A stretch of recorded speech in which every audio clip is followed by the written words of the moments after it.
بسم اللہ الرحمن الرحیم۔ ایک عابد نے خدا کی زیارت کے لیے 40 دن کا چلہ کھینچا۔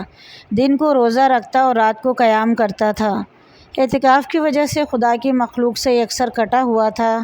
اس کا سارا وقت آہوزاری اور راز و نیاز میں گزرتا تھا۔ 36ویں رات اس عابد نے ایک آواز سنی، شام 6 بجے تانبے کے بازار میں فلاں تانبا ساز کی دکان پر جاؤ اور خدا کی زیارت کرو۔ عابد وقت مقررہ سے پہلے پہنچ گیا اور مارکیٹ کی گلیوں میں تانبا ساز کی اس دکان کو ڈھونڈنے لگا۔ وہ کہتا ہے کہ میں نے ایک بوڑھی عورت کو دیکھا جو تانبے کی دیگچی پکڑے ہوئے تھی اور ہر تانبا ساز کو اسے بیچنا چاہتی تھی۔ وہ جس تانبا ساز کو اپنی دیگچی دکھاتی وہ اسے تول کر کہتا 4 ریال ملیں گے۔ وہ بڑھیا کہتی 6 ریال میں بیچوں گی، پر کوئی تانبا ساز اسے 4 ریال سے زیادہ دینے کو تیار نہ تھا۔ آخر کار وہ بڑھیا ایک تانبا ساز کے پاس پہنچی۔ تانبا ساز اپنے کام میں مصروف تھا۔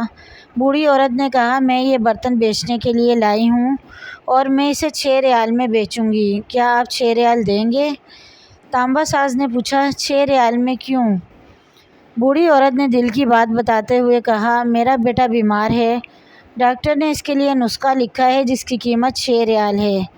تانبا ساز نے دیگچی لے کر کہا ہاں یہ دیگچی بہت عمدہ اور نہایت قیمتی ہے، اگر آپ اسے بیچنا ہی چاہتی ہیں تو میں اسے 25 ریال میں خریدوں گا۔ بوڑھی عورت نے کہا کیا تم میرا مذاق اڑا رہے ہو؟ تانبا ساز نے کہا ہرگز نہیں، میں واقعی 25 ریال دوں گا۔ یہ کہہ کر اس نے برتن لیا اور بوڑھی عورت کے ہاتھ میں 25 ریال رکھ دیے۔ بوڑھی عورت بہت حیران ہوئی اور دعا دیتی ہوئی جلدی اپنے گھر کی طرف چل پڑی۔ عابد کہتا ہے کہ میں یہ سارا ماجرا دیکھ رہا تھا۔ جب وہ بوڑھی عورت چلی گئی تو میں نے تانبے کی دکان والے سے کہا چچا لگتا ہے آپ کو کاروبار نہیں آتا۔ بازار میں کم و بیش سبھی تانبے والے اس دیگچی کو تولتے تھے اور 4 ریال سے زیادہ کسی نے اس کی قیمت نہیں لگائی اور آپ نے 25 ریال میں اسے خریدا۔ بوڑھے تانبا ساز نے کہا میں نے برتن نہیں خریدا ہے، میں نے تو اس کے بچے کا نسخہ خریدنے کے لیے اور 1 ہفتے تک اس بچے کی دیکھ بھال کے لیے پیسے دیے ہیں۔ میں نے اسے اس لیے یہ قیمت دی ہے کہ گھر کا باقی سامان بیچنے کی نوبت نہ آئے۔ عابد کہتا ہے کہ میں سوچ میں پڑ گیا، اتنے میں غیبی آواز آئی، چلہ کشی سے کوئی میری زیارت کا شرف حاصل نہیں کر سکتا، گرتے ہوئے کو تھامو، غریب کا ہاتھ پکڑو، ہم خود تمہاری زیارت کو آئیں گے۔